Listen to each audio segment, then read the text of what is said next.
Hello, it's Lord Treepunch again with the second part of a Super Resolution mod review. I was reminded by a viewer in the comments that I had almost exclusively focused on image quality in the first part. Therefore, to properly complement the first part, it is time to add in some benchmarks. To recall and briefly summarize the first part, Super Resolution is a mod that implements FSR and SGSR, two different image processing techniques that are primarily aimed at mobile and integrated graphics hardware. Roughly stated, the frames are rendered at a slightly lower resolution and are next upscaled and smoothed using an elaborate algorithm. The slight loss of image fidelity is usually justifiable considering the solid frame rate boost one can attain this way. I will be going the full length in this video and test the performance of vanilla Minecraft with sodium and lithium, and then further with iris and lightweight shaders. This is then followed by a direct split-screen comparison of the four algorithms supported by the Super Resolution mod. A link to the modRenv page is in the video description. The hardware setup. As the owner of a mini PC, I am definitely in the target audience.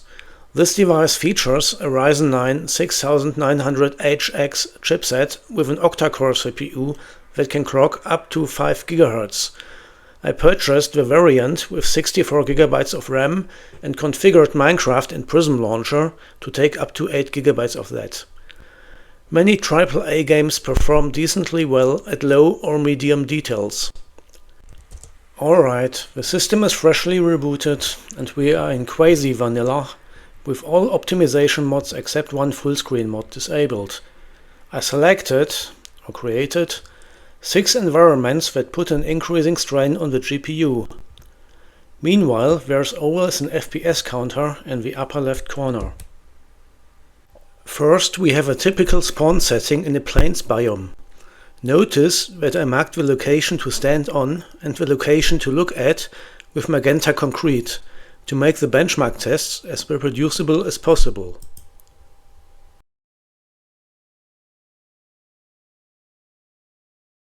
I used the amplified option in the world creation screen for this. As you can recognize, the performance is about the same as the previous one because there is a little vegetation or other visually transparent blocks around that would eat into the frame rate. A nice seaside setting with a shallow lagoon and warm summer rain. The frame rate is somewhat lower, likely because of the water transparency and the rain.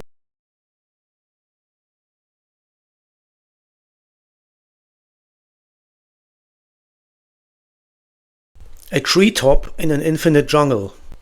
In earlier Minecraft versions, the frame rate was oftentimes terrible in jungles, but that seems to be less of an issue nowadays as computers have become more powerful and even a smartphone can run full-blown games with shaders. Yes, I am hanging out in a village and the ground is monster spawners. They don't spawn anything though. Underneath them I added an additional layer. More on that later.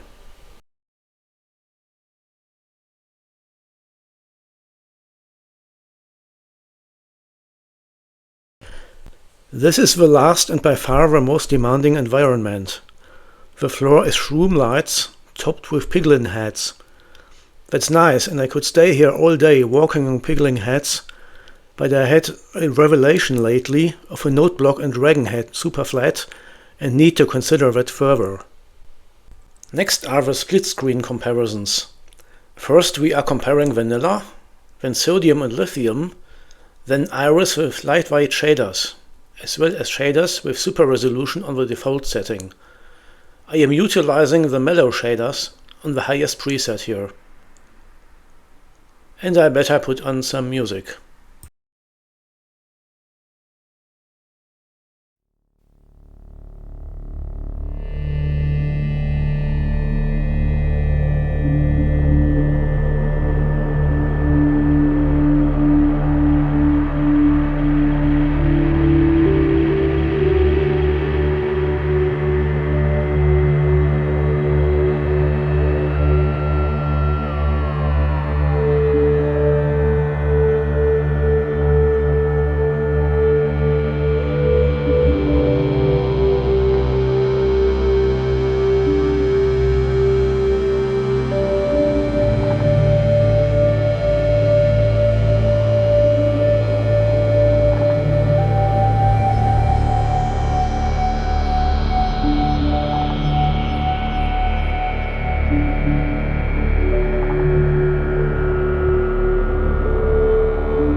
Back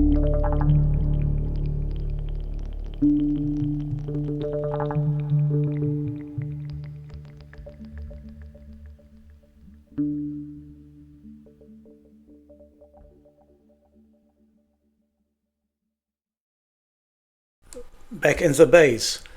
Yeah, this time you don't see me in my full show of Neverite gear, which by the way is only for the videos.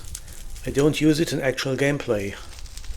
Anyway, I hope that this benchmark showcase has been useful to you and perhaps has provided you with ideas for how to optimize your mod stack. And that's it for today. Right now it is all Minecraft for me, and besides making videos, I am also programming a comprehensive server, launcher and manager script. It is for the Linux terminal, but has a nice menu-driven user interface. As soon as I release a first alpha version on GitHub, I'll make a little teaser video. With that in mind, have a good day, and may the Neverite pickaxe be with you.